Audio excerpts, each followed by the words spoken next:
Cricket খেলা নিয়ে ঝামেলা থেকে গুলি। মালদার কালিয়াচকে বাড়িতে ডেকে তৃণমূল সমর্থককে গুলি করার অভিযোগ। মারধরে জখম গুলিবিদ্ধ তৃণমূল সমর্থকের ছেলে ও দুই ভাইপো। তৃণমূলেরই কর্মী, তার ছেলে এবং এক ঘনিষ্ঠের বিরুদ্ধে অভিযোগ। সকলেই পলাতক।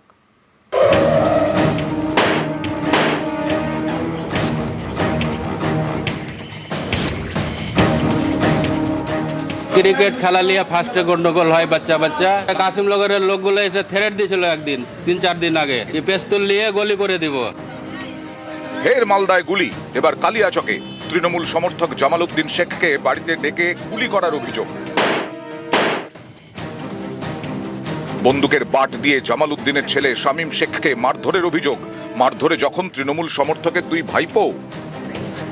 পিস্তল নিয়ে সব দৌড়াদৌড়ি করতে লেগেছে। বাস আমরা ভয়, আমাদের হাতে তো কিছু নাই। তারপরে কিডন্যাপের মতন কিন্তু বের করে নিয়ে আসলো কিনা। আমাকে প্রথমে পিস্তলের বাড়ি মারলে নাকসিরাতে দিয়ে, তারপরে আমার কাকাকে গুলি কইরা পালিয়ে গেল। অভিযোগ, তৃণমূল কর্মী বাবর আলী, তার ছেলে হেদায়েত এবং বাবরের ঘনিষ্ঠ সমীর শেখ গুলি চালায়। বাধা দিতে গেলে মারধর করা হয়।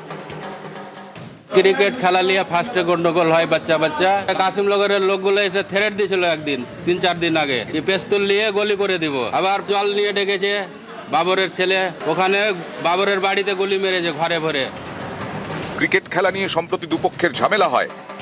এ নিয়ে সোমবার সালিশি সভা বসে, সেখানেও গোলমাল হয়। তারপর বাড়িতে ডেকে গুলি করার অভিযোগ।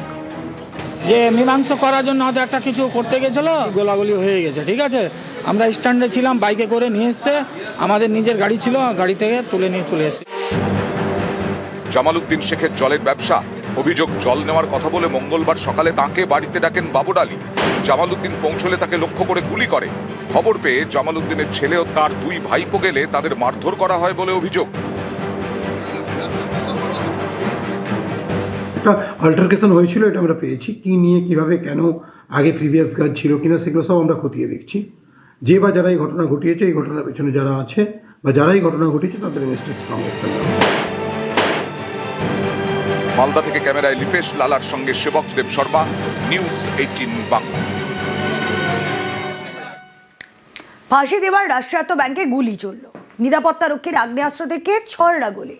আহত এক কিশোরী এবং 4 গ্রাহক। ব্যাংক কর্তৃপক্ষের দাবি দুর্ঘটনাবশত গুলি চলেছে, কিন্তু অনেকেরই প্রশ্ন, এরকম দুর্ঘটনা যাতে না ঘটে তা নিশ্চিত করতে কেন যথেষ্ট সতর্ক ছিলেন না নিরাপত্তা রক্ষী। মঙ্গলবার তখন 12:30। শিলিগুড়ি মহকুমার ফাঁসি দেওয়ার এই রাষ্ট্রায়ত্ত ব্যাংকে তখন তুমুল ব্যস্ততা, গ্রাহকদের ভিড়। সেই সময় ব্যাংকের ভিতর গুলি, নিরাপত্তা রক্ষীর আগ্নেয়াস্ত্র থেকে ছড়রা গুলি।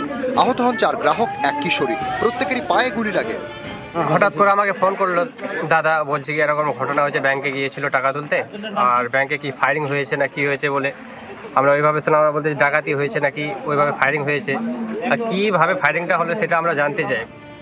শিলিগুড়ি থেকে কলকাতা যাওয়ার জাতীয় সড়কের পাশে রাষ্ট্রায়ত্ত ব্যাংকের বিধাননগর শাখা। এই ব্যাংকের ভেতরেই মঙ্গলবার গুলি চলে। ব্যাংকের ভেতরে দাঁড়িয়েছিলেন নিরাপত্তারক্ষী মানিক রায়। তার দাবি, কাঁধ থেকে আগ্নেয়াস্ত্রটি পড়ে যায়, তাতেই 1 রাউন্ড গুলি চলে। আমরা প্রাথমিকভাবে যেটা জানতে পারছি, ওটা অ্যাক্সিডেন্টাল এখন অবধি যেটা আমরা জানতে পারছি আর কি। বাদবাকি ইনভেস্টিগেশন করছি, আমরা খতিয়ে দেখছি। না, আটক বলা যায় না, জিজ্ঞাসাবাদ করছি আমরা। এখানে ওসি যিনি ছিলেন, উনি খবর পেয়ে সঙ্গে সঙ্গে চলে গিয়ে ওনাদের শিফট করে 5 জনকে। ব্যাংক কর্তৃপক্ষের দাবি, নিরাপত্তারক্ষী প্রাক্তন সেনাকর্মী, দুর্ঘটনাবশত গুলি চলেছে। কিন্তু অনেকেরই প্রশ্ন, এরকম দুর্ঘটনা ঘটলো কেন? দুর্ঘটনাবশত যাতে গুলি না চলে তা কেন নিশ্চিত করা হয়নি? রিটায়ার করার পরে ব্যাংকে অ্যাপ্লাই করে তারা চাকরি পায়। যাদেরকে নিয়েছে সে ট্রেনিং প্রাপ্তই। এখন ব্যাংকে কাজ করতে গেলে অনেক কিছু দেখে শুনে কাজ করতে হয়। যারা আমগার্ড থাকেন তাদের খুব সতর্ক থাকা উচিত, এবং অসতর্ক থাকার জন্যই এই ঘটনাটা ঘটেছে। শিলিগুড়ির ফাঁসি দেওয়া থেকে বিশ্বজিৎ মিশ্র, নিউজ 18 বাংলা।